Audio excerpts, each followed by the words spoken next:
everybody. Today I'm replacing the back bumper on an F-150. The step on it was pretty faded out. You can see over here how faded it was. Basically what I did was I got some others Back to Black Trim and Plastic Restore.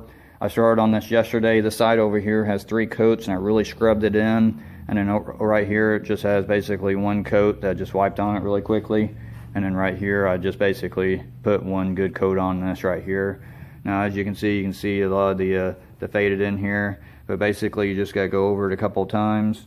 Now I think they tell you to put it on the rag and put it on, but I like to just put it on the actual stuff, you know, on the actual plastic, and then just scrub it in like this, so it gets a really thick coating on it.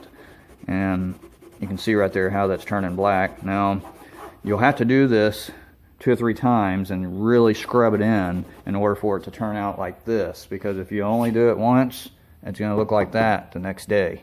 So also I find that whenever you use this stuff after it rains, then it'll eventually start looking, you know, faded out again, and then after 6 months it's pretty much looking like that also. So basically, you know, if you're going to wax your car, that's a good time to use this stuff.